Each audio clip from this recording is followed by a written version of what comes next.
Hello student, welcome once again. I am Chandra Prakash and I am going to discuss JEE Advanced 2020 paper second on this platform provided by CLC Seeker. तो चलिए हम लोग discuss करेंगे paper second mathematics portion और साथ साथ हर question के solution और उसकी स्ट्रेटजी के बारे में भी बात करेंगे। तो चलिए शुरू करते हैं। ओके स्टूडेंट, तो स्टार्ट करते हैं सेक्शन ए से। फर्स्ट सेक्शन में 6 क्वेश्चन है इस बार।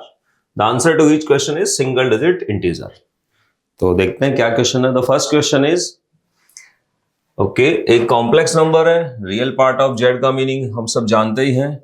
Z to the power 4 minus mod z to the power 4 is equal to 4 iota z square. ये एक इक्वेशन मुझे गिवन है और इसके जो सॉल्यूशन है उनका सेट है एस। मिनिमम वैल्यू बतानी है Z1 माइनस Z2 स्क्वायर। इसका मिनिमम वैल्यू हमें बताना है। Z1 एंड Z2 जो है वो कैसे नंबर है, वो बिलोंग्स टू एस है, यानी इसके सॉल्यूशन है Z1 Z2, तो इसका मिनिमम वैल्यू बताना है अंडर द कंडीशन की real part of Z1 positive होना चाहिए and real part of Z2 negative होना चाहिए। उसको ध्यान में रखते हुए इसका मिनिमम वैल्यू चाहिए। तो इसको सॉल्व करेंगे, हम यूज करेंगे कंडीशन फॉर्मूला कि जेड स्क्वायर को हम लोग लिख सकते हैं जेड जेड बार।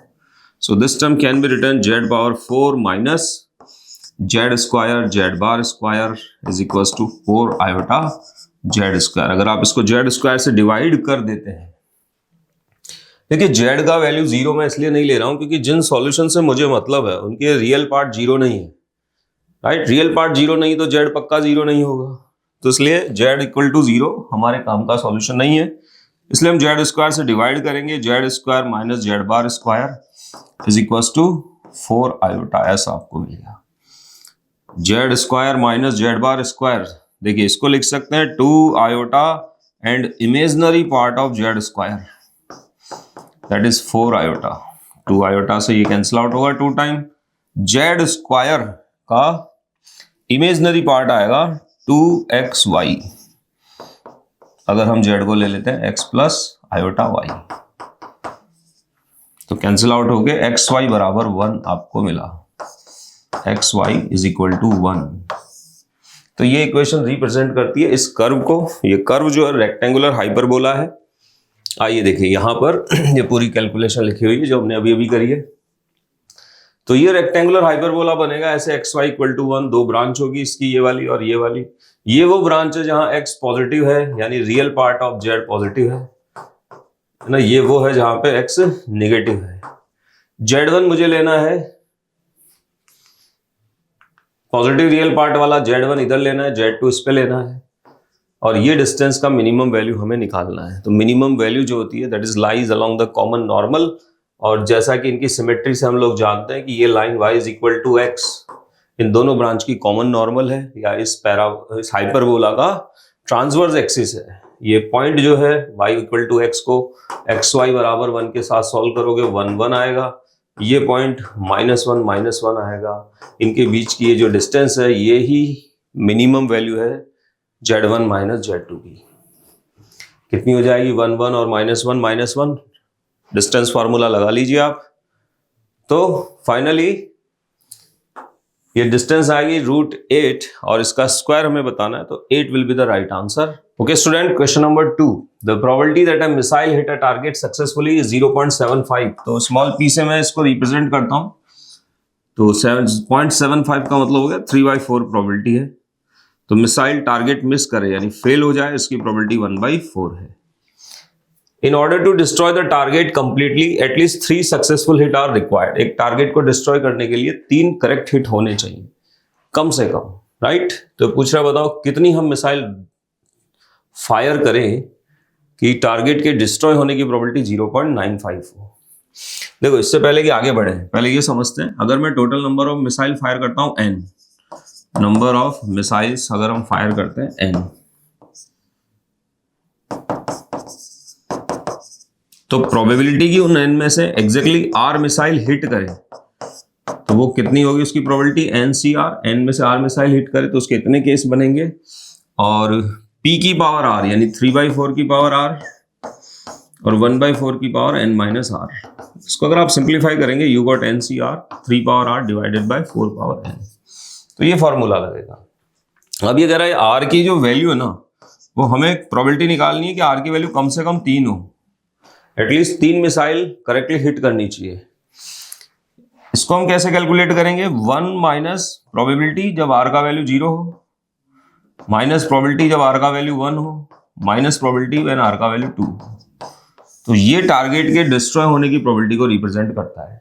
ये प्रोबेबिलिटी 0.95 से बड़ी होनी चाहिए, उसके लिए मुझे एन की वैल्यू निकालनी है। आइए कैलकुलेशन यहां देख लेते हैं। प्रोबेबिलिटी ऑफ हिट वही 3/4, मिस होने की probability 1/4, probability that at least 3 hit out of n missile should be greater than equal to 0.95, वही फॉर्मूला, 0 हिट, 1 हिट और 2 हिट की प्रोबेबिलिटी को 1 में से सब्ट्रैक्ट करेंगे, वैल्यू डाल दी 0 हिट की, 1 हिट की और 2 हिट की। ये जो फॉर्मूला हमने लिखा था, आर की वैल्यू 0, 1, 2 डाल के इसमें हम प्रोबेबिलिटी यहां पुट करके जब कैलकुलेट करेंगे तो फाइनली यहां माइनस आएगा, ये रिजल्ट मिलेगा मुझे कि 4 power n should be greater then 10, 3n और 3n माइनस 1 प्लस 2। ठीक है, और इसको कैंसिल करें 2 से तो यहाँ 5 हो जाएंगे, यहाँ हो जाएगा 2 की पावर 2n माइनस 1। राइट, अब मुझे पता करना है कि n की क्या वैल्यू लूं कि LHS जो RHS से बड़ी हो जाए। देखो, जैसे अगर मैं n का वैल्यू फॉर एग्जांपल 5 लेता हूं तो यहां बनेगा 2 पावर 9 विच इज 512, है ना। इधर आएगा 15 इंटू 14, 210 इंटू प्लस 2, 212 गुणा 5, तो ये हो गया 60 और 1060। आप देखिए ये इससे बड़ा नहीं है, तो 5 तक के लिए तो वैल्यू ट्रू नहीं हो रही है। क्या, देखो ये एक्सपोनेंशियल फंक्शन है, जैसे जैसे n की वैल्यू बढ़ाएंगे ये फंक्शन भी बढ़ेगा, वो भी बढ़ेगा, लेकिन एक्सपोनेंशियल फंक्शन की ग्रोथ रेट एक टाइम बाद बहुत हाई हो जाती है, तो एक टाइम बाद ये एक्सपोनेंशियल फंक्शन बढ़ते बढ़ते इसको क्रॉस कर जाएगा। बस वही पॉइंट अपने को पता लगाना है। और n का वैल्यू सिंगल डिजिट में आंसर आना है, तो आपको पता है 9 से ज्यादा आंसर आ नहीं सकता, इसलिए मैंने सीधे 5 पे चेक किया, वहां पे फॉल्स हो रही है। 6 पुट करेंगे, यहाँ पे आएगा 2 पावर 11, 1024 का डबल हो गया 2048, ये 2 पावर 11 हो गया। क्या ये ट्रू है? यहां डालोगे अगर आप 6 तो ये हो जाएगा 18 इंटू 17 प्लस के 2 इंटू 5, है ना। 2 कॉमन ले लीजिएगा, यहाँ पे 1 रह गया, यहाँ 9 रह गया और वो बाहर आके 10 हो गए, तो 17 इंटू 9 और प्लस 1, तो 17 इंटू 9 करोगे ना आप लोग तो कितना आएगा, प्लस 1 भी कर देते साथ साथ, तो 4 और 15 और साथ में 10 से मल्टीप्लाई करेंगे तो 1540 अपनी RHS आ रही है। और देखो ये अब बड़ा हो गया इससे, तो यहां से n इक्वल टू 6 से ये इनइक्वालिटी ट्रू होना शुरू हो जाएगी। So it is true for n equal to 6, 7, 8 and so on. Minimum value पूछा है तो 6 अपना आंसर होगा, तो कम से कम 6 मिसाइल आपको फायर करनी पड़ेगी, तब जाकर के टारगेट के डिस्ट्रॉय होने की प्रोबेबिलिटी 0.95 होगी। नेक्स्ट क्वेश्चन पे आते हैं। Let O be the centre of the circle, x² plus y² equal to r²। तो इसका सेंटर ओरिजिन है ऐसे, r इसकी रेडियस है, ओरिजिन इसका सेंटर है। Suppose PQ is a chord of this circle and equation of the line passing through PQ is this. Okay, ये एक chord है ऐसे, इसकी इक्वेशन है 2x plus 4y is equal to 5। If the center of the circumcircle of the triangle OPQ lies on this, ठीक, OPQ triangle की बात हो रही है। This is O, ये P है और ये Q है। देखो ये जो ट्राइंगल है इसके सर्कम सर्किल की बात हो रही है। अभी मेरे को पता है कि अगर मैं P पे टेंजेंट बनाता हूं, Q पे टेंजेंट बनाता हूं ऐसे, तो ये जो चारों पॉइंट होंगे ये कॉन्साइक्लिक होते हैं, यानी जो सर्किल यहां इन तीनों से पास होगा वही सर्किल यहां से पास होगा ऐसे। ओके, इसका नाम मैं फिलहाल ए रख देता हूं। और ये उस सर्किल का डायमीटर भी होगा, यानी उस सर्किल का सेंटर O और A का मिड पॉइंट होगा, यहां कहीं हम उसको मान लेते हैं। फिलहाल ये सेंटर हो गया, इसका नाम रख देते हैं C। और ये दिया हुआ है मुझे, इसके पैरेलल एक लाइन की इक्वेशन दे रखी है, क्या है देखो, x plus 2y equal to 4। ये x plus 2y equal to 4 पे लाई करता है, और इस सब से मुझे कैलकुलेट करनी है इस सर्किल की रेडियस। इसकी इक्वेशन क्या है हमारे पास, x² plus y² is equal to r²। अच्छा देखो अब कैसे करेंगे हम लोग। ये जो लाइन है OA, ये परपेंडिकुलर होगी इसके कॉर्ड के, तो OA की इक्वेशन क्या हो जाएगी, देखो इसके परपेंडिकुलर लाइन मुझे लिखनी है, राइट? तो वो कितनी हो जाएगी, 4x - 2y, that also passing through the origin, तो इसको बराबर 0। तो ये OA की इक्वेशन हो गई। अगर मैं इस इक्वेशन को सॉल्व कर लूं x + 2y = 4 के साथ, तो मुझे पॉइंट मिलेगा C। और कितना मिलेगा देखो C, यहां से आपको y बराबर मिलेगा 2x, तो यहां डाल देंगे तो 4x + x, 5x = 4, तो x का वैल्यू आएगा 4/5 और y इसका डबल हो गया 8/5। तो ये C के कोऑर्डिनेट आ गए, C आ गए, ये O है, ये C है और ये A है, and C is mid point of OA, ये है mid point of OA, O origin है, तो इसलिए मैं A बता सकता हूं क्या हो जाएगा, A कितना हो जाएगा, जस्ट इसका डबल कर लो कोऑर्डिनेट, 8/5 16/5, तो A के कोऑर्डिनेट आ गए।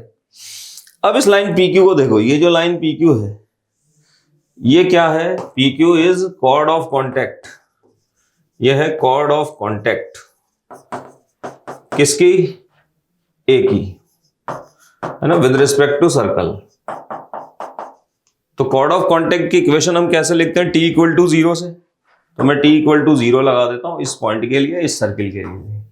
तो क्या आएगा, x² की जगह 8x/5, y² की जगह 16/5y, सामने r²।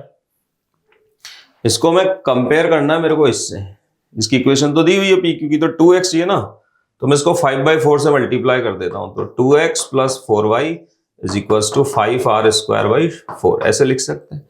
Now if you compare this equation with this, तो आपको पता लगेगा 5r²/4 का वैल्यू 5 आना चाहिए, यानी r² का वैल्यू 4 आना चाहिए और r का वैल्यू आना चाहिए 2। यही क्वेश्चन था, वैल्यू पूछ रहा था r की। Question number 4, the trace of a square matrix. अपने को पता भी है, नहीं भी बताते तो भी, कि भाई जैसे ये कोई मैट्रिक्स है तो ये जो सम होगा A + D, इसको ट्रेस बोलते हैं ना,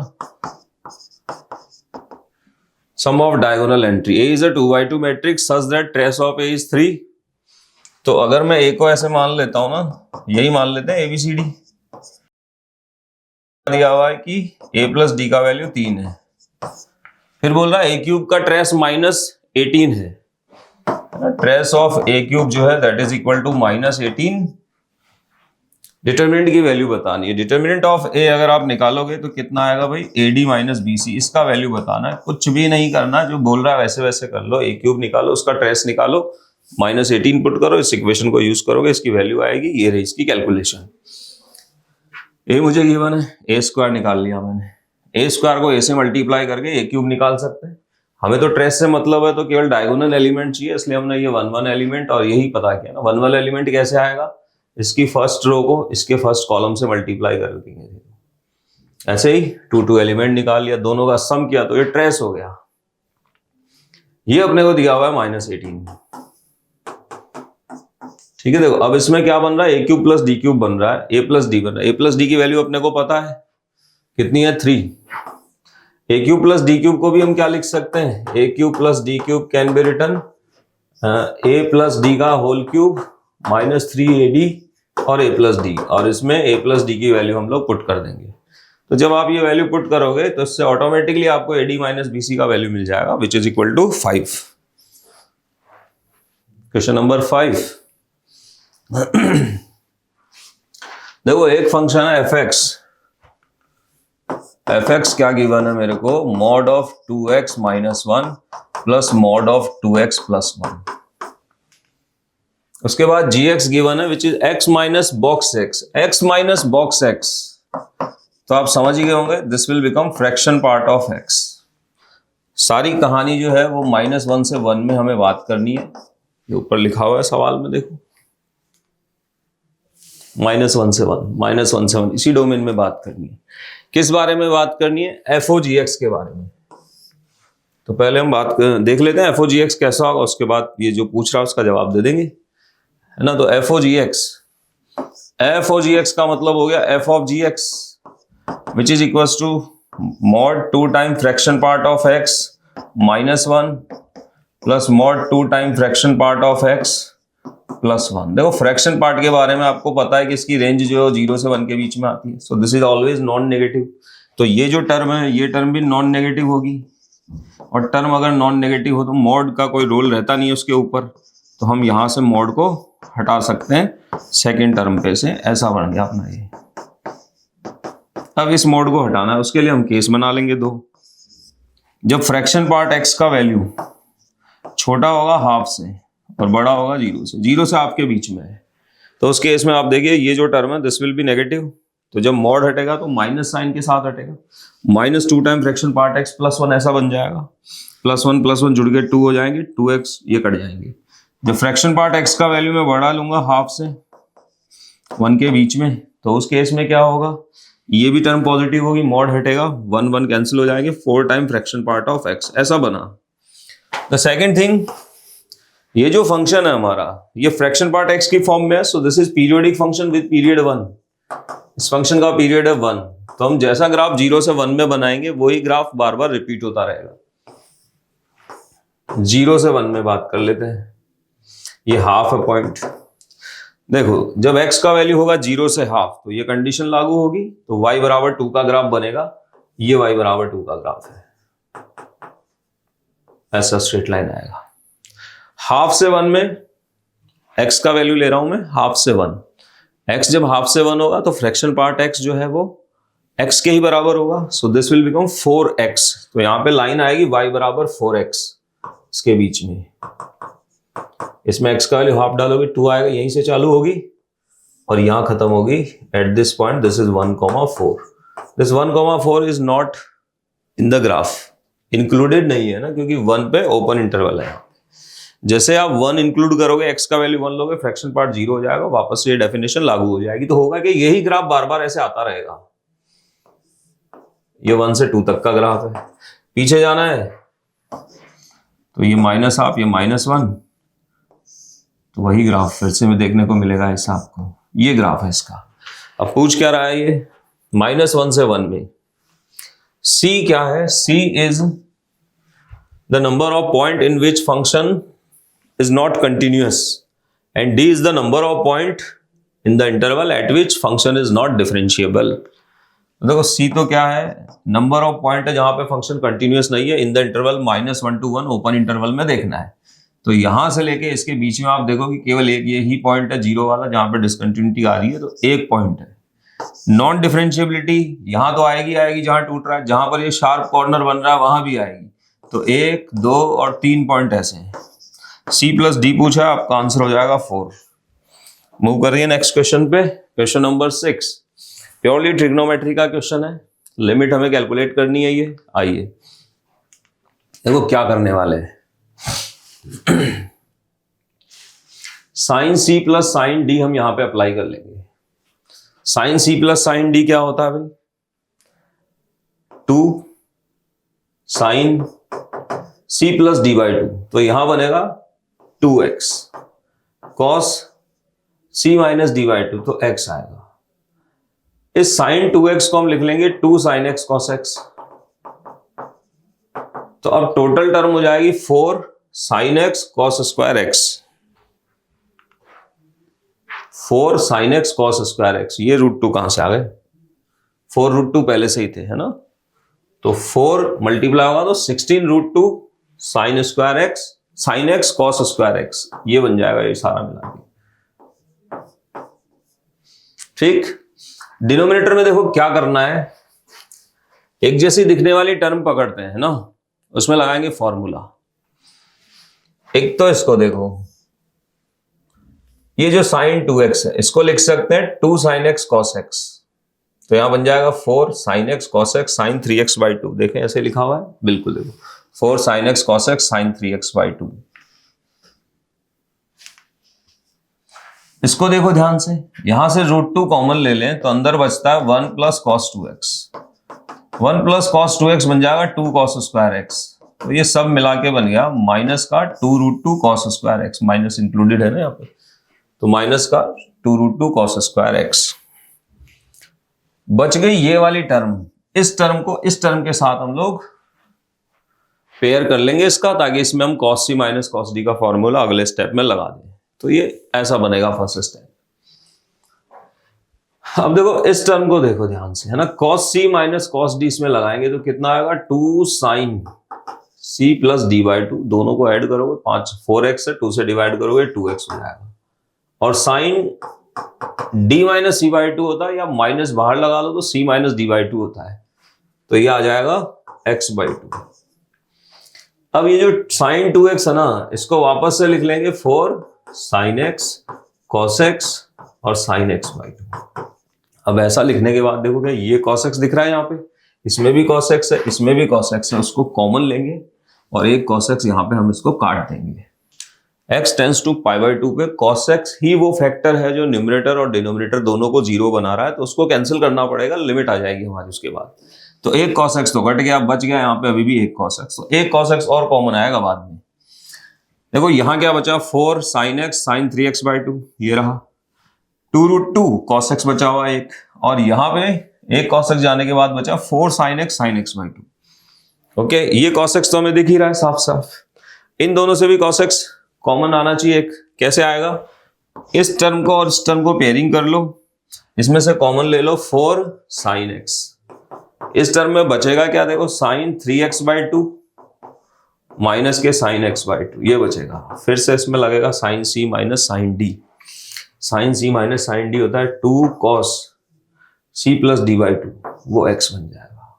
sin c minus d by 2 तो x बाई 2, तो ऐसे करके ये दोनों टर्म मिलेगी, ये cos x आएगा। इस cos x को फिर कॉमन निकाल लेंगे, यहां से cos x लेंगे, ऊपर वाले cos x को काट देंगे, 16√2 sin x यहां बचेगा, यहाँ पे 8 sin x बाई 2 बचेगा, ये रहा 8 sin x बाई 2, और बचेंगे यहाँ पे 2√2। अब आप इसमें x की वैल्यू पाई बाई 2 डाल दो, आपको आंसर मिल जाएगा। चलिए सेक्शन सेकंड चालू होता है। This section contains 6 question, each has 4 option, 1 और more than 1 option is correct. एक या एक से ज्यादा सही है, टोटल 6 सवाल है। आओ शुरू करते हैं। पहला क्वेश्चन पढ़िए आप लोग, let B a non zero real number and suppose f is a differentiable function, f of 0 1 है, if the derivative of f satisfy this. तो एक डिफरेंशियल इक्वेशन हमको गिवन है, ऑलरेडी सॉल्व किया हुआ है, तो आइए देखते हैं। देखो क्या करो ना, fx को y मान लो तो ये dy बाई dx हो गया, और न तो ये आपको नजर आ जाएगा साफ साफ कि ये वेरिएबल सेपरेशन फॉर्म है, और नहीं तो fx को इधर ले आओ नीचे। ये देखो हमने इसको dy बाई dx और y मान लिया, राइट। अच्छा, इन्होंने कैलकुलेट कर स्टेप्स लिखी हुई है, तो मैं इसको ऐसे लिख लूंगा, dy by y is equals to dx upon B square plus X square, और अब दोनों तरफ इंटीग्रेट करोगे तो इधर तो आएगा log y, इसका इंटीग्रेशन हो जाएगा 1 by V tan inverse x by V, साथ में कांस्टेंट c निकालने के लिए हमें कंडीशन दे रखी है कि f ऑफ 0 बराबर 1 है, तो x का वैल्यू 0, y का वैल्यू 1 डालोगे, c का वैल्यू भी 0 ही आ जाएगा, और इस तरह से तुम्हें y की वैल्यू मिलेगी log हटाने पर e की power 1 by V tan inverse x by V. तो ये फंक्शन आया अपना। अब देखो पूछा क्या है, उस पर आते हैं। fx बराबर क्या आया हमारे पास, e की power 1 by V tan inverse x by V. The first option is, अगर b पॉजिटिव है तो फंक्शन इंक्रीजिंग होगा, b नेगेटिव है तो फंक्शन डिक्रीजिंग होगा। फंक्शन होगा पॉजिटिव या नेगेटिव, ये डिसाइड करेगा उसका डेरिवेटिव का साइन। डेरिवेटिव देखो क्वेश्चन में दिया f डैश x बराबर ये है। देखो ये b square plus X square तो ऑलवेज पॉजिटिव होगा। रही बात fx की, अब तो fx आ गया है, e की पावर कुछ भी करो, दिस इज ऑलवेज पॉजिटिव, तो fx भी हमेशा पॉजिटिव है, तो b चाहे नेगेटिव हो चाहे पॉजिटिव हो, f डैश पॉजिटिव है, फंक्शन होगा इंक्रीजिंग दोनों ही केस में। तो ये सही हो गया, ये गलत हो गया। अगले दो ऑप्शन में fx और f ऑफ माइनस एक्स में रिलेशन पूछा है। अगर मैं f ऑफ माइनस एक्स यहां से निकालता हूं तो आएगा e की power minus 1 by V tan inverse x upon B, यहाँ माइनस डालोगे बाहर आ जाएगा। आप देख सकते हैं ये इसका रेसिप्रोकल है, so this is equal to 1 upon fx basically. तो fx into f of minus X बराबर आएगा 1, तो इसलिए आंसर सही है सी। डी में कह रहा है ये fx में से f ऑफ माइनस एक्स को घटाने पर 0 आएगा क्या, या fx बराबर होगा। अब बताओ, आप बताओ ये दोनों कब बराबर हो सकते हैं। फॉर, अच्छा ये बोला for all x belongs to are, तो वो तो गलत है, ये बराबर होंगे केवल जब एक्स का वैल्यू होगा 0। ओके, तो for all x belongs to are, तो ये गलत हो गई बात। So the right answer are A and C. Question number 8, let a b the positive real number such that a 1 से बड़ा है, बी छोटा है ए से, and P be a point on in the first quadrant that lies on this hyperbola। hyperbola का सवाल है x square by A square minus Y square by B square, X square by A square minus Y square by B square is equal to 1। Draw करें अगर हम इसको तो कुछ ऐसा हाइपरबोला आ जाएगा। इसके फर्स्ट क्वाड्रेंट में एक पॉइंट है इस पर P। आगे बढ़ते हैं। Suppose the tangent to the hyperbola at P passes through the point 1,0। ये कह रहा है P पे जो टेंजेंट बना हुआ है ऐसे, ये यहां 1,0 से पास हो रही है। Okay, and suppose the normal to the hyperbola at P cut the equal intercept on the coordinate axis. Okay, let delta denote the area of the triangle formed by the tangent at P, normal at P and the x axis। कुल मिला के यहां पे normal बना लेते हैं ऐसे। ये मान लो इसको कट कर रही है किसी पॉइंट Q पे, इस पॉइंट को मैं A बोल देता हूं। तो मुझे नॉर्मल के बारे में एक तो क्या दिया हुआ कि ये दोनों एक्सिस पे सेम इंटरसेप्ट कट करती है, दोनों एक्सिस पे सेम इंटरसेप्ट कट करती है, मतलब इसका स्लोप जो है ना वो -1 है, सॉरी 1, हाँ -1 है। डेल्टा इसका एरिया है। Then which of the following statement is are true. बस इतना ही दिया हुआ है, बताना क्या है, ऑप्शंस में आ जाओ। एक तो मुझे इसेंट्रिसिटी की रेंज देखनी है, √2 से छोटी होगी या बड़ी होगी, और डेल्टा की वैल्यू ए और बी की फॉर्म में चेक करना। ठीक है, क्वेश्चन पे आते हैं वापस से। जो गिवन कंडीशन है उसको अप्लाई करते हैं। देखो पॉइंट P से शुरू करते हैं। P मान लेता हूं मैं इसके ऊपर a sec theta, b tan theta, ये पैरामीट्रिक फॉर्म में हमने पॉइंट मान लिया। तो ऐसे में PA की जो इक्वेशन होनी चाहिए टेंजेंट की, तो टेंजेंट हो जाएगी x by A sec theta minus Y upon B tan theta बराबर 1। अब देखो एक कंडीशन तो यह है कि ये 1,0 से पास होती है, तो इसको 1,0 से पास करवा दो। इसमें 1 डालेंगे, x की जगह y की जगह 0 डालेंगे, तो आपको मिलेगा sec theta by A, sec theta by a बराबर 1। कुल मिला के ए का वैल्यू सेक थीटा, या सेक थीटा की वैल्यू ए। दूसरी कंडीशन, नॉर्मल का स्लोप बोला था -1 है, भाई नॉर्मल अगर -1 है तो टेंजेंट का स्लोप 1 हो जाना चाहिए। तो दूसरी कंडीशन है कि इसका स्लोप 1 है। स्लोप अगर आप इसका निकालोगे तो इस लाइन का स्लोप आएगा b by A sec theta by tan theta, ये इसका स्लोप है जो कि दिया हुआ है 1 होना चाहिए ना। If I use this condition a बराबर सेक थीटा, तो ये कैंसिल आउट हो गए और आपको मिल गया b बराबर tan theta, b equal to tan theta. तो भाई a का वैल्यू सेक थीटा है, b का वैल्यू टेन थीटा है। सबसे पहले करते हैं इसेंट्रिसिटी की बात। इसेंट्रिसिटी हाइपरबोला की हो जाएगी 1 plus B square by A square. अगर मैं यहाँ b और a की वैल्यू डाल देता हूं, है ना, b बाई ए पुट करूंगा, देखो टेन थीटा में सेक थीटा का भाग दोगे, कटा के साइन थीटा बचेगा, तो 1 प्लस साइन स्क्वायर थीटा आ गया, और साइन स्क्वायर थीटा की रेंज होती है 0 से 1, तो इस टर्म की रेंज हो जाएगी 1 से √2।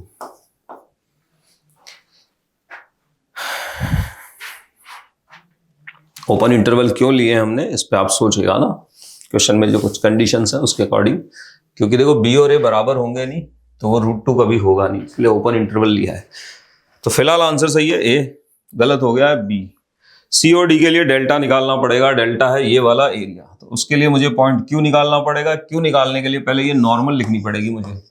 तो अगर मैं नॉर्मल की इक्वेशन लिखूं ना हाइपरबोला के लिए इस पॉइंट पे, तो आएगी ax upon sec theta plus by upon tan theta. Standard form में ये फॉर्मूला है, आई होप आप सबको याद होगा, ये आ गई। अब इसमें a का वैल्यू सेक थीटा और b का वैल्यू टेन थीटा अपन पुट कर दें अगर, तो a जो है वो सेक थीटा से कैंसिल हो गया, b जो है टेन थीटा से, तो x plus Y equal to this हो गया। ये पॉइंट जो है देखो, इस पॉइंट का y कोऑर्डिनेट 0 है, तो मैं इसमें y का वैल्यू 0 डाल दूंगा, तो x का वैल्यू आएगा a square plus b square. तो ये पॉइंट Q आ गया। इस ट्राइंगल का एरिया यानी delta is half into base into height. ये इसका बेस हो गया,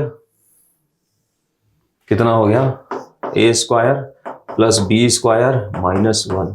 ये इसका हाइट हो गया, कितना हो गया b tan theta, b tan theta. देखो जी,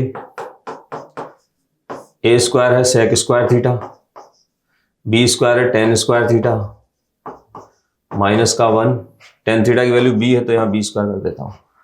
सेक square theta minus 1 ten square theta होता है, तो दोनों मिला के 2 टेन स्क्वायर थीटा होगा, 2 से 2 कट जाएगा, आपको मिलेगा tan square theta into b square, और टेन थीटा ही बी है तो ये बन गया बी की power 4।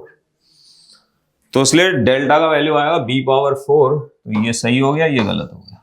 So the right answer of this question are A and d. Let's move to the question number 9।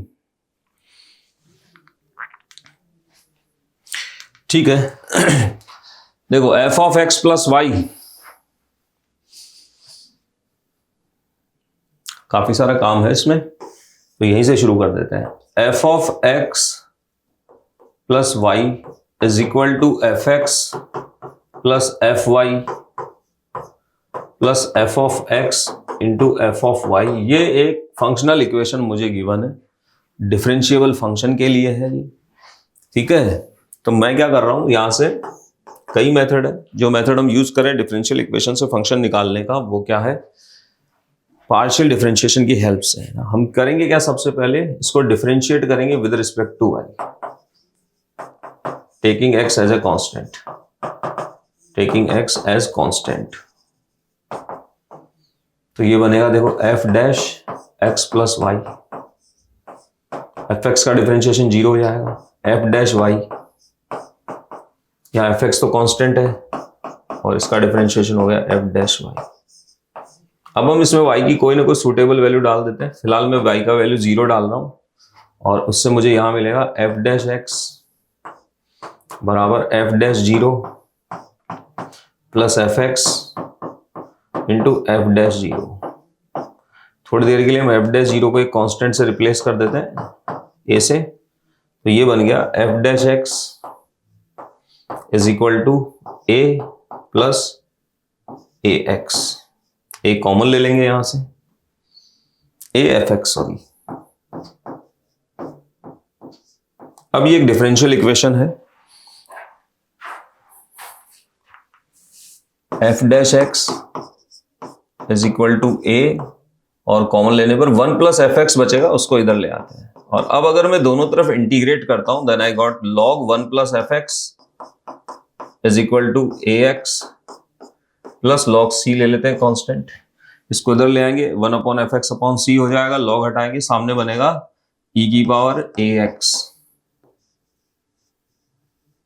सही है, c जाके मल्टीप्लाई हो जाएगा, इधर बचेगा 1 प्लस एफ एक्स, 1 को उधर ले जाएंगे, ये फंक्शन आया निकल के।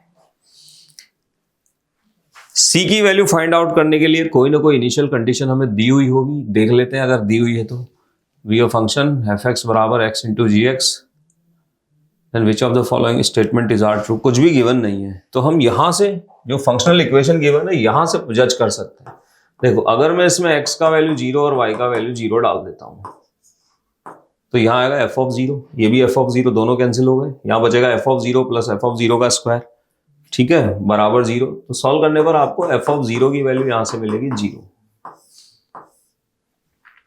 एफ ऑफ 0 की वैल्यू 0 है, यहां आ जाइए। तो अगर मैं इसको यूज करता हूं कि f of 0 is equal to 0, तो जैसे 0 डालोगे इधर आएगा 0, सामने आएगा c माइनस 1, तो c का वैल्यू आया 1। यानी कंप्लीटली अब फंक्शन हमें पता लग गया है, e की पावर ए एक्स माइनस 1 है, जहां a एक कोफिशिएंट है, कांस्टेंट है, जो हमने किसको माना हुआ है, एफ डैश 0 को। ठीक, अब इसके बारे में बात करते हैं, आगे क्या क्या पूछा गया है। फंक्शन आ गया है, अब वापस सवाल पे चलते हैं। अब ये कह रहा है एफ एक्स बराबर है एक्स इंटू जी एक्स के, और जी एक्स की लिमिट 0 पे आनी चाहिए 1, तो जी एक्स हो गया एफ एक्स अपॉन एक्स। तो एक तरह से हमें क्या दे रहे हैं कि limit x tends to 0, f x upon x यानी ई की power a x minus 1 upon x, ये 1 है। मैं यहां ए कर देता हूं, यहां भी ए लिख देता हूं, सही है भाई। अब ये देखो, ये स्टैंडर्ड लिमिट हो गई, इसका वैल्यू ही 1 होता है, तो आपको क्या मिला, a इंटू 1 बराबर 1, यानी a का वैल्यू 1। तो a का यानी f डैश 0 का वैल्यू जो है वो 1 है। ये हमें एक और इंफॉर्मेशन मिली, देखते हैं कहीं बात हो रही है क्या इस बारे में। The derivative f dash one is equal to one, ये तो एफ डैश वन की बात हुई है ना, वो एफ डैश जीरो मिला। The derivative f dash zero is equal to one, ये सही है। ओके, एफ डैश वन क्या आएगा वो भी चेक कर लेते हैं। एफ डैश जीरो की वैल्यू वन आ चुकी है ना, तो अब अपना फंक्शन क्या हो गया, ई की पावर एक्स माइनस वन हो गया। मैं ए का वैल्यू पुट कर दूंगा यहाँ। तो अगर मैं एफ डैश वन निकालूंगा तो वो ई की पावर वन आएगा, यानी ई आएगा। इससे आपको कंफर्म हो गया कि ये वाला गलत है option.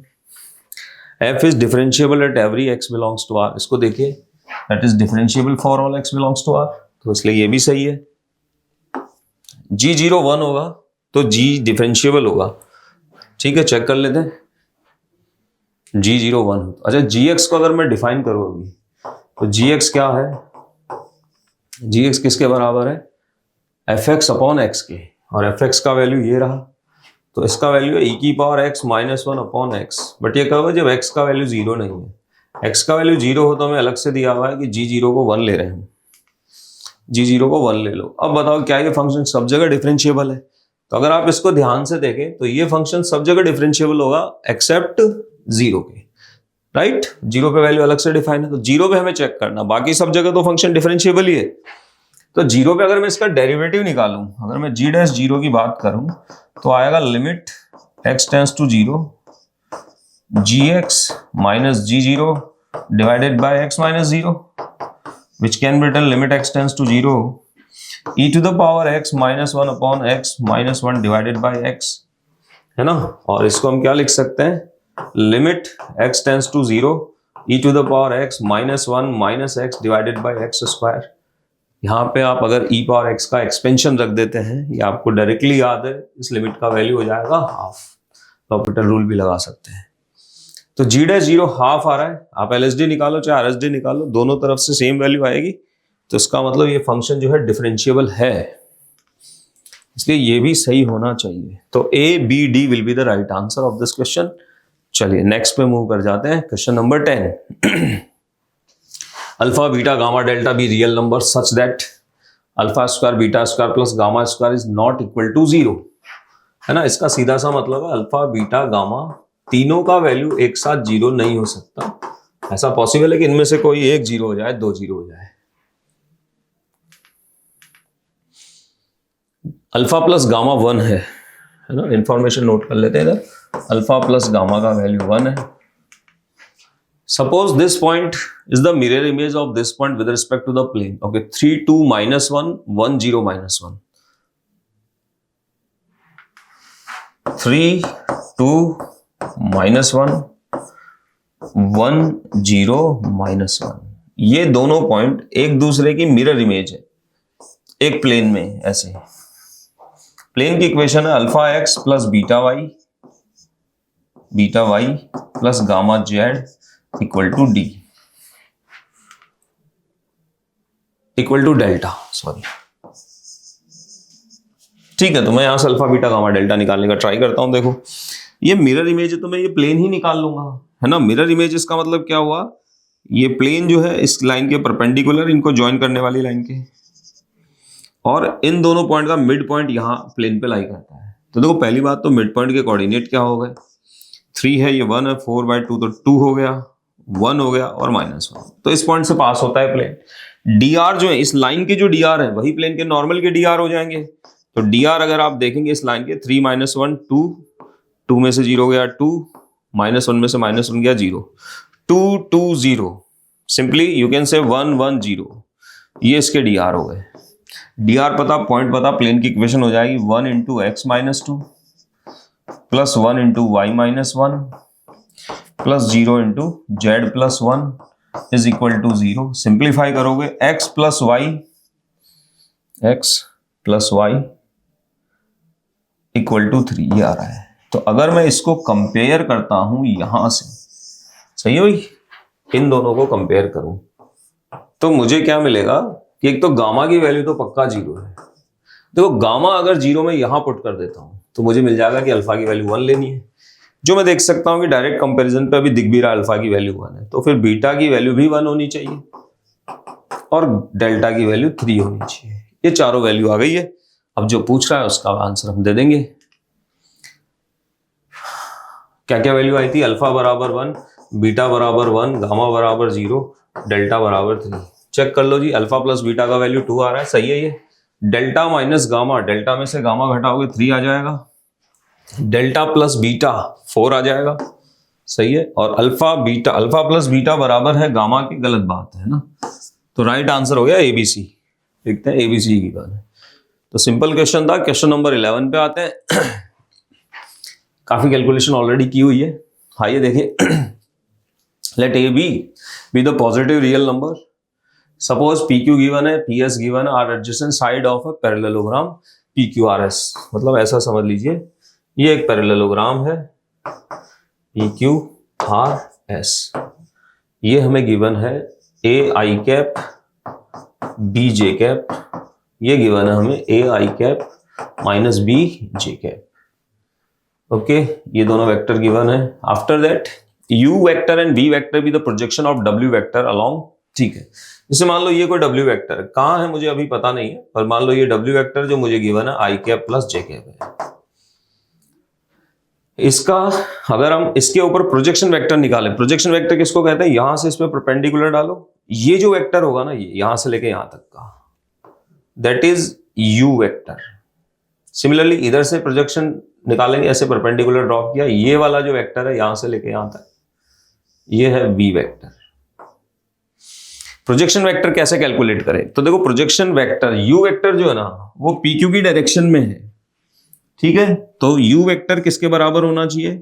P q cap multiply with magnitude of this. और जो मैग्नीट्यूड है वो डब्ल्यू वेक्टर का पी क्यू पर प्रोजेक्शन है। तो प्रोजेक्शन कैसे निकालेंगे? W vector dot product with p Q. तो ये फॉर्मूला है, राइट। तो देखिए यहां पे यूज किया, यू वेक्टर बराबर है डब्ल्यू dot p q cap multiply with p q. ऐसे ही वी वेक्टर बन जाएगा W dot p s cap, v vector p s direction में था इसका, तो W vector dot p s cap into p s cap. ऐसे W का वैल्यू I प्लस जे है, PQ का वैल्यू A प्लस बी है, डॉट प्रोडक्ट करोगे A प्लस बी आएगा। ठीक है, PQ का वैल्यू AI प्लस BJ, और डिनोमिनेटर में डिवाइड करना पड़ेगा हमको, यूनिट वेक्टर है ना ये, तो उसके मैग्नीट्यूड से डिवाइड करना पड़ेगा, तो A square plus B square आएगा। तो इस तरह से ये दोनों वैल्यू आपको मिल गई, यू वेक्टर की और डब्ल्यू वेक्टर की। अब क्वेश्चन में क्या बोला है कि mod of u plus mod of v बराबर है मॉड ऑफ डब्ल्यू। देखो ये डब्ल्यू अपने को क्या दिया हुआ था? आई कैप प्लस जे कैप, तो मॉड ऑफ डब्ल्यू तो हो गया √2। ठीक है, रही बात इसके मैग्नीट्यूड की, तो ये देखो ये पूरा तो रियल नंबर है, इसको बाहर ले लो, इसका मैग्नीट्यूड आएगा √a square plus B square. तो यू का मैग्नीट्यूड हो जाएगा a plus b upon √a square plus B square का मॉड, यानी mod a plus b upon this. Similarly ये इसका मैग्नीट्यूड हो गया। यहां आ जाओ, थोड़ा सा इसको सॉल्व कर लेते हैं। a square plus B square को इधर ले आते हैं सामने की तरफ, तो √2 और √a square plus B square हो जाएगा। a और b क्वेश्चन में गिवन है, दोनों पॉजिटिव है। ठीक है, तो a प्लस बी पक्का पॉजिटिव होगा, तो there is no need to use mod on this, तो उस पर मॉड लगाने की जरूरत ही नहीं है। a माइनस बी पे मॉड रह जाएगा, plus mod a minus b. A और बी में हमें बताया नहीं कि कौन बड़ा है कौन छोटा है, तो कोई भी बड़ा है छोटा हो सकता है। तो अगर मैं एक बार मान लेता हूं कि चलो a है ना वो greater than equal to b है, तो ऐसे में क्या होगा, ये क्वांटिटी नॉन नेगेटिव है, मॉड हटेगा, मॉड हटते b कट के इधर आएगा 2a बराबर √2 a square plus B square का अंडर-रूट, दोनों तरफ स्क्वायर करोगे 4a square 2 time a square plus B square. Solve करने पर आएगा a बराबर b, राइट। अगर आप a less than equal to b लेते हैं तो भी सॉल्व करने पर आएगा a बराबर b। यानी इक्वेशन 1 से हमें क्या मिल रहा है कि a और b बराबर ही हैं। बस a और b को बराबर लेते ही अब आपका आधे से अधिक समस्या खत्म हो जाएगी। फिलहाल वापस एक बार इधर आते हैं। हमें क्वेश्चन में ये भी गिवन है कि P Q vector cross P S vector का वैल्यू 8 है। पी क्यू वेक्टर क्या था? ए आई प्लस बी जे कैप, और वो था ए आई माइनस बी जे कैप। इनका करना है क्रॉस प्रोडक्ट, और उसका जो मैग्नीट्यूड है ना भाई वो होना चाहिए कितना? 8। देखो आई को आई से क्रॉस प्रोडक्ट करोगे 0 हो जाएगा, आई को जे से क्रॉस प्रोडक्ट करोगे माइनस के आएगा, तो क्या आएगा माइनस के ए बी के कैप, ऐसे बी ए, और जे क्रॉस आई करोगे तो फिर से माइनस आ जाएगा, तो माइनस ए बी के कैप, दोनों मिला के 2 टाइम ए बी के कैप हो गया। मॉड लोगे तो 2ab आ जाएगा, ए और बी पॉजिटिव है, मॉड लगाने की जरूरत नहीं है, तो आपको मिला 2ab बराबर 8, यानी ए बी बराबर 4। यहां ए बराबर बी प्रूव कर ही चुके हैं, ए बी बराबर 4 है, इसका सीधा सा मतलब है ए और बी दोनों का वैल्यू क्या है 2। ठीक, अब बारी आंसर देने की। तो पहले तो यही पूछा भाई ए और बी का वैल्यू 2 है, तो ये फुलफिल हो जाएगा, ये नहीं होगा। The length of the diagonal P R of the parallelogram p q r S, इसके डायगोनल की लेंथ निकालनी है, चलो निकालेंगे अभी।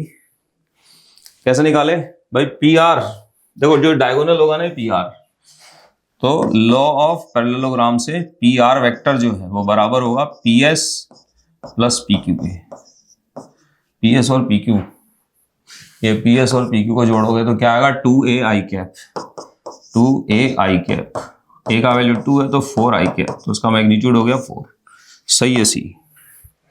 W is an angle bisector of the vector, देखो कितनी गलत बात है, अब बोला W इसका एंगल बाइसेक्टर है। अभी अभी हमने देखा कि ए और बी दोनों का वैल्यू सेम आ रहा है 2, तो पी क्यू हो जाएगा 2 time I cap plus J cap, और W के आई कैप प्लस जे कैप, तो W तो पी क्यू की डायरेक्शन में ही है।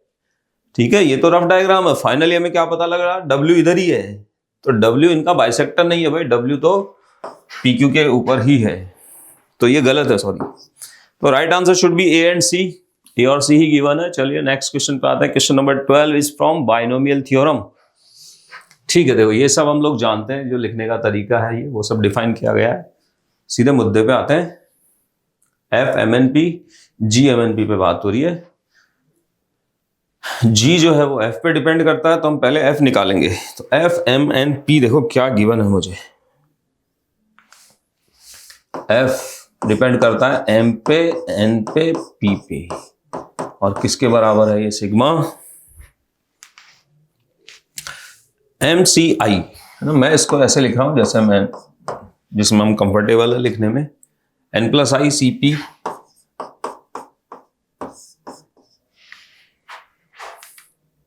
P plus n P minus i, P plus n c P minus i, ऐसे। Variable quantity I think I है 0 से लेके P तक, I का वैल्यू 0 से लेके P तक वेरी करेगा। देखो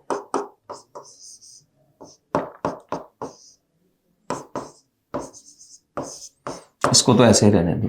इसको क्या लिख सकते हैं, factorial n plus i factorial P factorial n plus i minus p, इधर हो गया factorial p plus n factorial, इसमें से इसको घटाएंगे n प्लस आई और फैक्टोरियल p माइनस आई।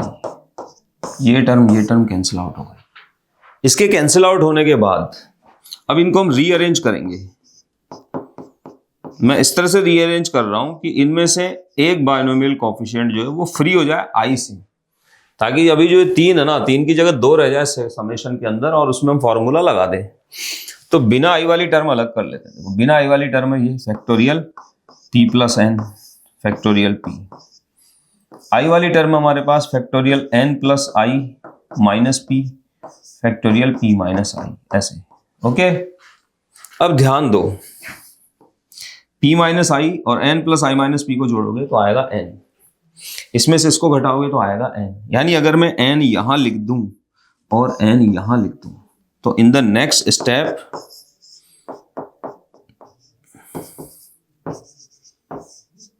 ये वैल्यू तो हो गई n plus p c p, और ये वैल्यू हो गई n सी p माइनस आई।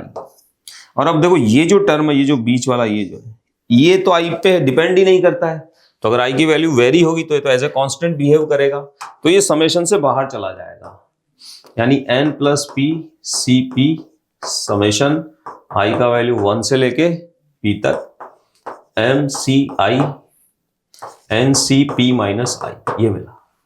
अब यहां देखो i तो वेरिएबल है, लेकिन अगर आप देखें तो यहां पे लोअर इंडेक्स जो है दोनों बाइनोमियल कोएफिशिएंट की, इनका सम जो है वो फिक्स्ड है, वो P है, दोनों को जोड़ोगे P आएगा, that does not depend on I, और अपर इंडेक्स भी फिक्स्ड है। तो ऐसे में डायरेक्ट फॉर्मूला होता है हमारे पास, ये वैल्यू किसके बराबर हो जाएगी, ये समेशन की वैल्यू आएगी सम ऑफ अपर इंडेक्स यानी m plus n, C sum of lower index यानी P। So this is the value of f। अब चलते हैं G क्या है, G mn है, वो आएगा समेशन f mn p को डिवाइड करेंगे n प्लस p cp से।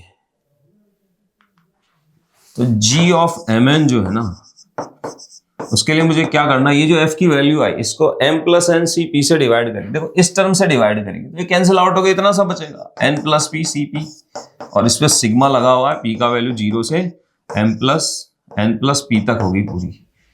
तो चेक कर लो एक बार और, 0 से m प्लस n तक n plus p c p से डिवाइड करना था। देखो बढ़िया रहा, चेक कर लिया, ये टर्म कैंसिल आउट होगी भाई, ये बचेगी। तो n प्लस m कर लेते हैं यहाँ पे, और ये P है और ये n प्लस m तक है। यहां देखिए P का मिनिमम पॉसिबल वैल्यू यहाँ पे 0 हो सकता है और मैक्सिमम m प्लस n, और वही हमें रेंज में दिया हुआ है। तो ये m plus n C0 plus m plus n C1 plus m plus n C2, इस तरह से करके सारे बाइनोमियल कोएफिशिएंट का सम हो जाएगा, और हम जानते हैं कि उसकी वैल्यू होती है ये 2 की पावर m प्लस n। तो GMN निकल के आया 2 की power m plus n। Now हम चेक करेंगे ऑप्शंस, मैं लिख लेता हूं, GMN कितना आ रहा है हमारे पास, 2 की पावर m प्लस n। पहला GMN बराबर GNM होगा, आप खुद ही सोच के देखिए, इसमें अगर m और n को इंटरचेंज कर दूं कोई फर्क नहीं पड़ेगा वैल्यू पे, तो पहला सही है। दूसरे में m और n प्लस 1 पे वैल्यू, और m प्लस 1 और n पे वैल्यू सेम आएगी क्या, बिल्कुल। अगर आप इन दोनों को ऐड करोगे तो भी m प्लस n प्लस 1 आएगा, इनको ऐड करोगे तो भी सेम ही आएगा। तीसरी बात, 2m और 2n पे g का वैल्यू निकालें। ये लो जी, g ऑफ 2m 2n क्या हो जाएगा, दैट इज 2 की पावर 2m प्लस 2n। सही है भाई, तो ये हो गया 2 की पावर m प्लस n का स्क्वायर हो गया ये, यानी ये GMN का स्क्वायर हुआ। तो उस हिसाब से C तो गलत ही हो गया, ये तो कह रहा था डबल होना चाहिए, D सही हो गया। देखो तो राइट आंसर है 1 to 4 ABD। सेक्शन, नया सेक्शन चालू हो गया, section 3। This section contains 6 question, the answer to each question is a numerical value. सबका आंसर एक न्यूमेरिकल वैल्यू आनी है। तो चलिए, an engineer is required to visit a factory for exactly 4 days during the first 15 days of every month. देखो 1 तारीख 2 तारीख 3 तारीख ऐसे करके 15 तारीख है टोटल, इसमें से 4 मुझे सेलेक्ट करनी है। And it is mandatory that no two visit take place on consecutive day. ये जो 4 हम सेलेक्ट करेंगे ना, ये नॉन कॉन्जिक्यूटिव होनी चाहिए। Then the number of all possible way in which such visit of the factory can be made by the engineer. ठीक है, तो 1 से 15 तक की डेट है, मुझे 4 डेट चूज करनी है, और वो चारों डेट कैसी होनी चाहिए, नॉन कॉन्जिक्यूटिव। अब देखो यहाँ पे आपको अगर फॉर्मूला याद है डायरेक्टली आप अप्लाई कर सकते हैं ना, हम लोग बताते भी हैं, और ये स्टैंडर्ड फॉर्मूला भी है, तो मैं वही लिख देता हूं। क्या है, देखो, selection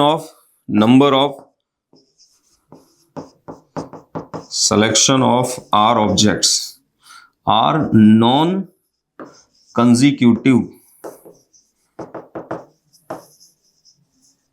objects out of n in a row. n object है जो कि एक रो में अरेंज है, और उसमें से आपको r ऑब्जेक्ट चूज करने हैं। तो उसका फॉर्मूला क्या है, that is n minus r plus 1 CR। ये formula n minus r plus 1 CR। तो इस सवाल में आप देखेंगे n का वैल्यू 15 है, r का वैल्यू 4 है, तो 15 माइनस 4 प्लस 1 C4 कितना हो गया, ये 12C4। 12C4 को कैलकुलेट करोगे, 12 11 10 9 4 3 2 1 ऐसा कुछ हो गया। 12 सीधे सीधे कैंसिल आउट हो गए, 2 से कैंसिल हो गया, 5 टाइम 45 इंटू 11 कितना हो जाएगा, 495। तो राइट आंसर है इसका 495। तो ये स्टैंडर्ड फॉर्मूला है, याद रखिए। क्वेश्चन नंबर 15 पे आते हैं। इन अ होटल 4 रूम आर अवेलेबल। ठीक है, देखो 4 रूम है, ये रूम मान लीजिए ऐसे ना, 6 person are to be accommodate in these 4 room. 6 लोग हैं यहाँ पे, 6 person इन रूम में अरेंज करना है such that each of these room contains at least 1 person and at most 2 person. ठीक है भाई, देखो 6 लोगों को यहाँ डालना है, कोई भी रूम खाली नहीं रहना चाहिए, तो एक तो सब में डाल ही देंगे। 2 बच गए, अब उन 2 को कैसे पुट करें, तो उन्होंने एक कंडीशन और दी कि किसी भी रूम में 2 से ज्यादा नहीं होने चाहिए। तो बस हमारे पास एक ही चॉइस बच गई, 2 रूम में 2 लोगों को और 2 रूम में 1 लोगों को हमें एडजस्ट करना है। तो देखो सबसे पहला काम तो क्या करेंगे, हम 6 लोगों को इस तरह से ग्रुप बना लेंगे। तो 6 लोगों के मुझे 4 ग्रुप बनाने, 2 2 1 1 का, उसके तरीके कितने हो जाएंगे, तो ग्रुपिंग वाला कॉन्सेप्ट लगाएंगे 6 फैक्टोरियल, 1 में 2, 1 में 2, 1 में 1, 1 में 1। अब यहाँ पे क्या रिपीटेशन हो रहा है, देखो इन दोनों ग्रुप में सेम नंबर ऑफ ऑब्जेक्ट है, इसलिए 2 फैक्टोरियल से डिवाइड होगा। यहाँ भी सेम नंबर ऑफ ऑब्जेक्ट है तो 2 फैक्टोरियल से डिवाइड होगा। ये ग्रुपिंग हो गई। इसका मतलब हमने 6 लोगों को ऐसे 2 2 1 1 के ग्रुप बना के खड़े कर लिए। अब इनको रूम में भेजना है, तो मेरे पास 4 ग्रुप है, 4 रूम में लोकेट करना है, हर एक रूम में 1 1। तो एक तरह से इन चारों ग्रुप को इन 4 रूम के सामने अरेंज ही तो करना है। 4 चीजों को 4 जगह अरेंज करना हो, तरीके होते हैं 4 फैक्टोरियल। Okay, that's all. इसी को सॉल्व करने पर आंसर आ जाएगा। आइए देखते हैं 6 फैक्टोरियल, और ये कितना है 2 2 2। 6 फैक्टोरियल होता है भाई 720, है ना, वैल्यू याद है। और ये कितना हो गया हमारे पास 16, और 4 फैक्टोरियल का हो गया 24। कैंसिल आउट कर दो, 8 से इसको काटोगे 2 टाइम, 8 से इसको काट दो 3 टाइम, 2 से इसको काट दो 360, मल्टीप्लाई करोगे 0 8 और 1080। तो ये इसका आंसर है। Question number 15, 2 fair dice each with face number 1 2 3 4 5 6 are rolled together. 2 dice को रोल करना है, okay, and the sum of the number on the face is observed. This process is repeated till the sum is either a prime or a perfect square. तो हम कब तक करेंगे, जब तक या तो प्राइम नंबर नहीं आ जाए या फिर परफेक्ट स्क्वायर नहीं आ जाए, तब तक हम लोग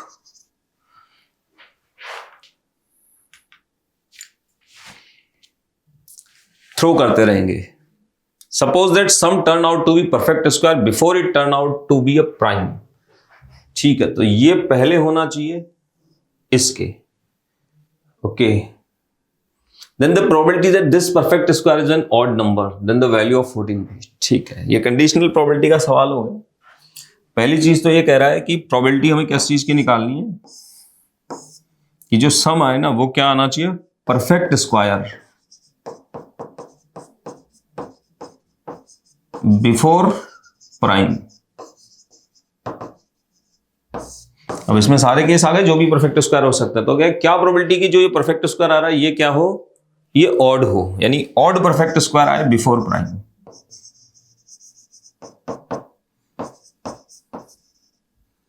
इसकी प्रोबेबिलिटी निकालनी है, ठीक है। आइए देखिए समझते हैं। पहली बात तो देखते हैं प्राइम क्या क्या हो सकता है। जैसे 2 डाइस को अगर मैं थ्रो करूंगा ना तो 2 से लेकर के 12 तक के केस बनेंगे। तो उसमें प्राइम वाले केस कौन कौन से होंगे, प्राइम वाले देखो, प्राइम नंबर आ सकता है 2 से चालू करें तो 2, फिर सम में 3 आ सकता है, 4 5 आ सकता है, 6 7 आ सकता है, 8 9 10 11। ये वाले प्राइम नंबर है 5 प्राइम नंबर है। केसेस कितने होंगे, 2 का देखो एक ही केस होगा 1 1, 3 के कितने केस होंगे 1 2 2 1, 5 के हो जाएंगे 1 4 2 3 3 2 4 1, 7 आने के केस हो जाएंगे 1 6 2 5, तो लास्ट में 6 1, 11 आने का केस होगा 5 6 और 6 5। तो कुल मिला के 1 2 3 4 7 8 9 9 और 6 15, 9 और 6 15 केसेस तो हैं ये वाले प्राइम नंबर बने। इसके टोटल 15 केस है भाई। अब आओ इधर परफेक्ट स्क्वायर। तो परफेक्ट स्क्वायर देखोगे अगर आप 2 से लेकर के 12 तक, तो एक तो आएगा 4, उसके बाद आएगा 9, उसके बाद 16 ज्यादा हो गया। 2 परफेक्ट स्क्वायर आ रहे हैं, एक ऑड है एक इवन है। ऑड वाले पे हमें खास ध्यान देना है, तो मैं इनको अलग अलग काउंट करता हूं। देखो 4 आने के केस कौन कौन से हो गए, 4 आने के केस हो गए 1 3 2 2 और 3 1। तो 3 केस तो है 4 आने वाले। 9 आएंगे परफेक्ट स्क्वायर 9 कब आएगा, 3 6 4 5 5 4 और 6 3, 4 केस इसके हो गए। ठीक है, टोटल केस हमारे पास 36 होते ही हैं, टोटल केसेस हो गए 36। अब देखो स्मॉल p, मैं एक इवेंट ले रहा हूं, स्मॉल p जो है प्रोबेबिलिटी है किस चीज की, कि नाइदर प्राइम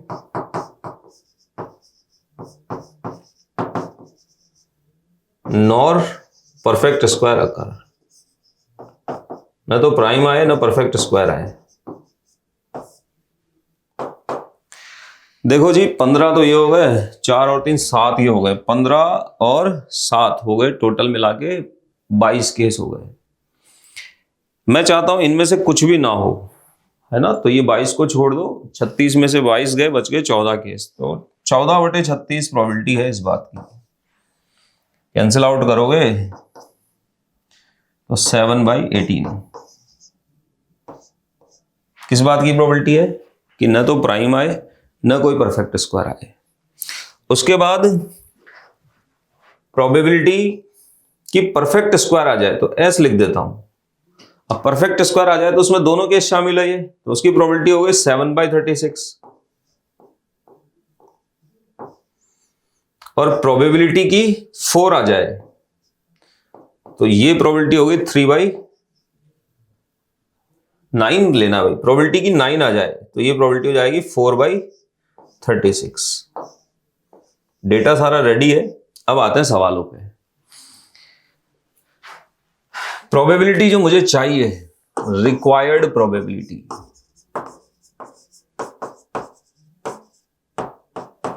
उसने कहा है कि हमने डाइस को थ्रो कर रहे हैं और तब तक थ्रो किया जब तक कि परफेक्ट स्क्वायर आया, बिफोर प्राइम नंबर आया, है ना, मतलब प्राइम नंबर आने से पहले परफेक्ट स्क्वायर आया, ये बात हो चुकी है।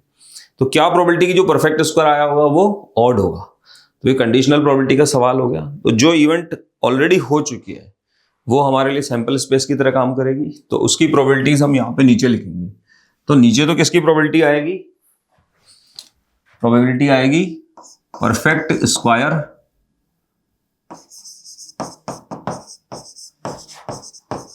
Before prime. ऊपर ये कह रहा है कि वो जो परफेक्ट स्क्वायर आया वो ऑड आया, ऑड हमारे पास 9 ही है, तो प्रोबेबिलिटी किसकी कि 9 अकर्स बिफोर प्राइम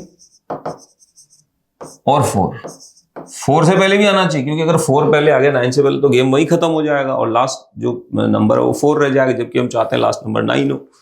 तो देखो कैसे होगा, देखो पहले नीचे वाले केस की बात करते हैं। हो सकता है फर्स्ट थ्रो में ही, पहले ही थ्रो में परफेक्ट स्क्वायर आ जाए तो गेम वही खत्म।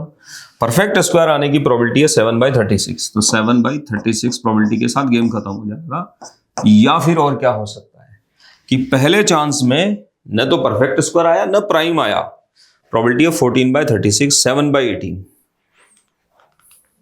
तो 7/18, और फिर अगले चांस में परफेक्ट स्क्वायर आ गया तो गेम खत्म।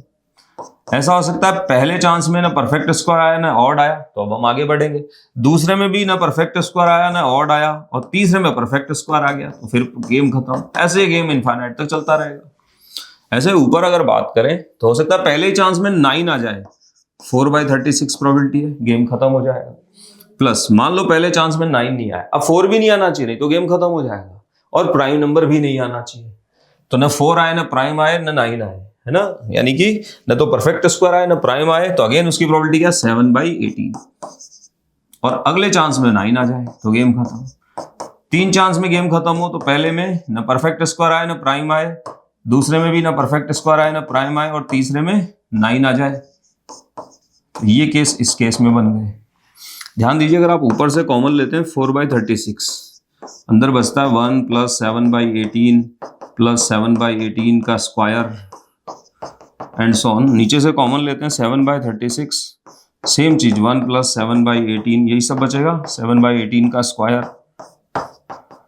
ये पूरा का पूरा सम इससे कैंसिल हो गया, 36 से ये हो गए 4/7, ये प्रोबेबिलिटी है। करना क्या है, 14p का वैल्यू बताना है, 4/7, 14 इंटू 4/7 क्या आ जाएगा आंसर, 8। तो राइट आंसर है 8। Question number 16, late the function f defined by this. अच्छा देखो ये जो सवाल है ये जेई का रिपीटेड क्वेश्चन है, काफी बार रिपीट हुआ रखा है। इस तरह का फंक्शन है आपके पास, तो यहाँ पे हम देखेंगे कि अगर मैं F of x plus f of 1 minus x निकाल के ऐड करता हूं तो उसकी वैल्यू 1 आ जाएगी। ठीक है, अब यहाँ आ जाओ जो पूछा गया है। देखो 1/40, 2/40, 3/40 करके 39/40 तक करूंगा तो बीच में एक टर्म आएगी 20/40। एफ ऑफ 20/40 जो है वो एफ ऑफ हाफ के बराबर होगी, तो वो तो इस एफ ऑफ हाफ से कट जाएगी। टोटल कितनी टर्म है, 39 टर्म है। एक टर्म तो बीच में से कट गई, तो बच गई कितनी टर्म, 38 टर्म बच गई। अब सुनो देखो, अगर मैं इस पहली टर्म को पेयरिंग कर लेता हूं लास्ट वाली टर्म से, तो अगर मैं इसको x बोलूं तो ये 1 माइनस एक्स है, यानी इन दोनों का सम कितना हो जाएगा, 1। ऐसे सेकंड और सेकंड लास्ट का सम हो जाएगा 1। तो अगर मैं ऐसे पेयर बनाता रहूंगा तो क्या होगा, हर पेयर का सम होगा 1। टोटल 38 टर्म थी, 19 पेयर बनेंगे, हर पेयर का सम 1 होगा, तो आपका आंसर आएगा 19। Okay, question number 17, let R be a differentiable function such that its derivative is continuous. Okay, f of pi पे वैल्यू दी हुई है मुझे, फिर मुझे यहां दिया देखो कैपिटल एफ एक्स क्या है, स्मॉल एफ एक्स का इंटीग्रेशन है। यहां से मुझे यह समझ में आता है कि अगर मैं एफ डैश एक्स निकालूं, ठीक है भाई, तो that will be F of x. सही है, तो चलिए अब इसको यूज करते हुए मुझे, अच्छा ये भी गिवन है 0 से pi f dash x plus capital f x into cos x d x बराबर है 2। ओके, यहां देखिए पहले तो स्मॉल एफ का value f capital f dash के बराबर, यानी कैपिटल एफ का डिफरेंशिएशन एफ है, तो इसका मतलब स्मॉल एफ का इंडेफिनेट इंटीग्रेशन करेंगे तो वो कैपिटल एफ एक्स हो जाएगा। ठीक है, तो देखो क्या करना है, इसको दो पार्ट में ब्रेक कर लो। 0 से pi f dash x cos x d x plus 0 से pi capital f x cos x d x. इसको तो लो तुम, देखो मैं इसका ना इंटीग्रेशन करना चाहूंगा, तो इंटीग्रेशन करना चाहूंगा ना, तो हम इसको लेते हैं सेकंड फंक्शन और इसको लो फर्स्ट फंक्शन, और इसमें लगाएंगे इंटीग्रेशन बाय पार्ट। सिमिलरली ये कैपिटल एफ है, मैं इसका डिफरेंशिएशन करना चाहूंगा, ताकि इसका डिफरेंशिएशन करूं तो एफ एक्स बन जाए। उसका डिफरेंशिएशन करना है तो इसको ले रहा हूं फर्स्ट फंक्शन, इसको ले रहा हूं सेकंड फंक्शन, और इसमें भी लगाएंगे इंटीग्रेशन बाय पार्ट। आएगा क्या, देखो क्या आता है, first function as it is cos x ऐसे कैसे ही, सेकंड का इंटीग्रेशन एफ डैश का इंटीग्रेशन करोगे एफ एक्स आ जाएगा, लिमिट हम इसमें डाल देंगे 0 से पाई माइनस 0 से पाई फॉर्मूला से, cos x फर्स्ट फंक्शन का डिफरेंशिएशन, तो cos x का डिफरेंशिएशन करोगे तो प्लस sin x बन जाएगा, यहां पे ऐसे माइनस sin x आता है तो उसको प्लस में कन्वर्ट कर देगा, f डैश का इंटीग्रेशन करोगे एफ एक्स हो जाएगा। इधर आ जाओ, first function as it is तो capital f x as it is, second का इंटीग्रेशन cos x का इंटीग्रेशन करोगे sin x, लिमिट 0 से पाई माइनस फॉर्मूले से आएगा 0 से पाई लिमिट है। अब आएगा f का डिफरेंशिएशन, देखो f डैश x का डिफरेंशिएशन है स्मॉल एफ एक्स, तो यहां पे आ जाएगा small F x, cos x का integration which is sin x, और अब देखिए ये टर्म सीधे सीधे कैंसिल हो गई इस टर्म से, तो ये इंटीग्रेशन तो खत्म हुआ, बचे में डालो लिमिट। आंसर देखो क्या आने वाला है, पाई पुट करोगे cos पाई का वैल्यू होता है -1, यहां बनेगा f ऑफ पाई, फिर माइनस 0 डालेंगे, cos 0 का वैल्यू 1 होता है तो बच जाएगा f ऑफ 0। ठीक है, अच्छा ये गिवन है मुझे 2। इधर आ जाइए, इसमें पाई पुट करोगे ना, साइन पाई भी 0 होता है, साइन 0 भी 0 होता है, तो दिस विल बिकम 0, तो यही बचा, दिस इज इक्वल टू 2। अब f ऑफ पाई का वैल्यू दे रखा है देखो -6, तो यहां पुट कर दोगे तो 6 minus f of 0 is equal to 2 आ गया। यहां से तुम्हें f ऑफ 0 का वैल्यू मिला 4, यही पूछा हुआ सवाल में, value of f of 0, so your answer is 4 ही गिवन है। क्वेश्चन नंबर 18 देखो क्या, let the function f defined by this, suppose the function f has local minima at theta, और ये है लैम्डा 1 लैम्डा 2 निकालना है। चलिए ठीक है, लोकल मिनिमा वाले पॉइंट देखने हैं, उसके बाद देखेंगे क्या पूछ रहे हैं। Sine theta plus cos theta का होल स्क्वायर और sine theta minus cos theta की पावर 4, क्या करना चाहिए? सबसे पहले तो स्क्वायर को पावर 4 को हमें ओपन कर लेना चाहिए। तो जब आप इसको ओपन करोगे ये बन जाएगा 1 प्लस साइन 2 थीटा, ये बनेगा 1 माइनस साइन 2 थीटा का स्क्वायर। फाइनली सॉल्व करने पर आपको मिलेगा sine square 2 theta minus sine 2 theta plus 2। Okay, और अब मुझे बताना है इस फंक्शन का, मतलब डिस्कस करना है मिनिमा और मैक्सिमा। तो उसके लिए हम क्या करेंगे, एफ डैश थीटा कैलकुलेट करेंगे। आई होप बहुत सिंपल सा डिफरेंशिएशन है। एफ डैश थीटा निकालोगे कितना आएगा, देखो 2 sine 2 theta cos 2 theta into 2 minus 2 cos 2 theta, common आ जाएगा दोनों से, 2 कॉस 2 थीटा, मैं तो कहूंगा 4 ले लो, 4 कॉस 2 थीटा कॉमन ले लो, तो यहां बच जाएगा साइन 2 थीटा माइनस 1/2 ऐसे। ये एफ डैश थीटा आ गया, यही लिखा हुआ है। ठीक है, मिनिमा हमें देखना है इसका कहां होगा। तो सबसे पहले तो हम देखेंगे डेरिवेटिव 0 कहां होगा। अच्छा, रेंज जो है हमारे पास डिस्कशन की वो है थीटा की वैल्यू 0 से पाई। थीटा अगर 0 से पाई है बच्चों, तो 2 थीटा की वैल्यू हो जाएगी 0 से 2 पाई। सही है, तो यहां देखो अब मैं 2 थीटा के बारे में बात कर रहा हूं, उससे फिर थीटा निकाल लेंगे। हम शुरुआत करेंगे 0 से, वैल्यू खत्म कर देंगे 2 पाई पे। इसके बीच में ये पाई मान लेते हैं, ये π/2 मान लेते हैं, ये π/2 मान लेते हैं। यहाँ पे वैल्यू डिपेंड करेगी 2 टर्म पे, इस पे और इस पे। पहले cos 2 थीटा की बात करते हैं। cos का वैल्यू यहाँ पे 2 थीटा की बात हो रही है, 0 से π/2 लेंगे जब 2 थीटा को, तो cos कैसा आएगा, पॉजिटिव। तो यहाँ पे cos पॉजिटिव है इस पूरे पोर्शन में। देखो ये जो अंडरलाइन पोर्शन है इसमें क्या है, पॉजिटिव, ये π/2। फिर π/2 पाई 3π/2 तक cos होगा नेगेटिव, उसके बाद वापस पॉजिटिव हो जाएगा। ठीक है, तो ये जो शेडेड रीजन दिख रहा है आपको, ये पॉजिटिव को रिप्रेजेंट करता है cos की वैल्यू को। अब साइन 2 थीटा माइनस हाफ को देखते हैं, ये कब पॉजिटिव होगा। तो जब जब साइन 2 थीटा हाफ से बड़ा होगा ये पॉजिटिव होगा, साइन 2 थीटा हाफ से बड़ा होगा। तो इनिशियली 0 से शुरू करेंगे, तो साइन 2 थीटा जो है वो हाफ से छोटा रहेगा। कब तक रहेगा, जब तक 2 थीटा का वैल्यू 30 डिग्री π/6 नहीं हो जाता है। तो यहां कहीं हम मान लेते हैं π/6 है। उसके पहले साइन कैसा है, नेगेटिव। ओके, इसके बाद में फिर क्या होगा, साइन नेगेटिव नहीं, सॉरी, साइन 2 थीटा कैसा है, हाफ से छोटा, तो ये टर्म नेगेटिव है। इसके बाद साइन 2 थीटा बड़ा हो जाएगा, हाफ से वैल्यू ऊपर जाएगी, 90 पे 1 तक जाएगी, वापस 5π/6 आने तक साइन जो है वो 2 थीटा वो हाफ से बड़ा होगा, ये ब्रैकेट भी पॉजिटिव होगा। यानी ये जो एरिया है ये वाला, इस एरिया में सेकंड ब्रैकेट भी हमारा पॉजिटिव है। 5π/6 से लेके फिर आगे पूरा 2 पाई तक साइन का जो वैल्यू है वो हाफ से छोटा रहेगा, तो आगे पूरे पोर्शन में साइन नेगेटिव है। राइट, अब जो मैंने शेडेड रीजन बनाया, देखो 2 तरह के शेडेड रीजन है, एक में cos थीटा पॉजिटिव है, एक में sin थीटा पॉजिटिव है। ये जो पोर्शन है, जैसे यहाँ पे एक शेडेड रीजन आ रहा है, इसका मतलब यहाँ पे दोनों में से एक फैक्टर पॉजिटिव है, एक फैक्टर नेगेटिव है, तो मल्टीप्लाई करेंगे तो यहाँ नेगेटिव साइन आएगा डेरिवेटिव का। π/6 से π/2 में दोनों तरह की शेड आ रही है, इसका मतलब दोनों फंक्शन पॉजिटिव है, दोनों फंक्शन पॉजिटिव है, तो प्रोडक्ट आएगा पॉजिटिव। π/2 से 5π/6 में नेगेटिव, 5π/6 से लेके पूरा 3π/2 तक दोनों ही फंक्शन नेगेटिव है, इसमें कोई भी शेड नहीं आ रही, दोनों फंक्शन नेगेटिव है, तो उनका प्रोडक्ट कैसा हो जाएगा, पॉजिटिव। तो इस पूरे पोर्शन में रिजल्ट होगा पॉजिटिव। इसके बाद एक फंक्शन पे शेड एक तरह की शेड आ रही है, मतलब एक फंक्शन पॉजिटिव एक नेगेटिव, तो प्रोडक्ट आएगा नेगेटिव। तो ऐसा कुछ बन रहा है हमारे पास।